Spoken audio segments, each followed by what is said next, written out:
ஒரு தாடி பாலாஜியா ஒரு தகப்பனா இந்த வேண்டுகோள் நான் வச்சுக்கிறேன். ஏன்னு கேட்டிங்கன்னா, கோயம்புத்தூர் சூலூரில் ஒரு சம்பவம் நடந்திருக்கு. ஒரு 10 வயசு குழந்தைக்கு ஒரு கொடூரை நடந்திருக்கு. உண்மையாகவே எனக்கு ரொம்ப சங்கடமாக இருக்குது. எனக்கு உடம்பு சரியில்லை, இல்லைன்னா நான் நேரில் போயிருப்பேன்.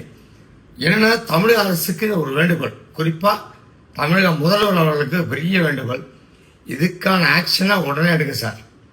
நீங்கள் எடுத்தீங்கன்னா பெரிய விஷயமா இருக்கும். ஏன்னா நீங்கள் நிறைய மாற்றத்தை கொண்டாடுறீங்க. அதை தாண்டி இந்த மாதிரி விஷயங்களுக்கு சரியான தண்டனை கொடுத்தீங்கன்னா இது எங்களுக்கு பெரிய சந்தோஷமாக இருக்கும்.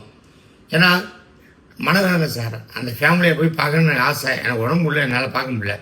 இதை தாண்டி இதுக்கு முந்தைய அரசும் இந்த மாதிரி விஷயங்கள் நிறைய பண்ணனால தான் அந்த அரசாங்கமே டோட்டலாக வாஷ் அவுட் ஆச்சு. உங்கள் அரசில் நீங்கள் இருக்கிற இடத்துல இந்த மாதிரி விஷயம் நடக்கக்கூடாது சார். என்னுடைய சின்ன வேண்டுகோள் சார், இதுக்கான ஆக்ஷன் எடுங்க சார். அதுவே பண்ணி மிகப்பெரிய சந்தோஷமாக இருக்கும். ஒரு தாடி பாலாஜியா ஒரு தகப்பனா இந்த வேண்டுகோள் நான் வச்சுக்கிறேன். ஏன்னு கேட்டிங்கன்னா, கோயம்புத்தூர் சூலூரில் ஒரு சம்பவம் நடந்திருக்கு. ஒரு 10 வயசு குழந்தைக்கு ஒரு கொடூரை நடந்திருக்கு. உண்மையாகவே எனக்கு ரொம்ப சங்கடமாக இருக்குது. எனக்கு உடம்பு சரியில்லை, இல்லைன்னா நான் நேரில் போயிருப்பேன். என்னென்னா, தமிழக அரசுக்கு ஒரு வேண்டுகோள், குறிப்பாக தமிழக முதல்வர் அவர்களுக்கு பெரிய வேண்டுகோள். இதுக்கான ஆக்ஷனாக உடனே எடுங்க சார்.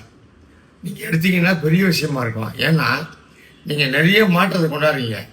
அதை தாண்டி இந்த மாதிரி விஷயங்களுக்கு சரியான தண்டனை கொடுத்தீங்கன்னா இது எங்களுக்கு பெரிய சந்தோஷமாக இருக்கும். ஏன்னா மனவேதனை சார், அந்த ஃபேமிலியை போய் பார்க்கணுன்னு ஆசை. எனக்கு உடம்பு இல்லை, என்னால் பார்க்க முடியல. இதை தாண்டி இதுக்கு முந்தைய அரசும் இந்த மாதிரி விஷயங்கள் நிறைய பண்ணனால தான் அந்த அரசாங்கமே டோட்டலாக வாஷ் அவுட் ஆச்சு.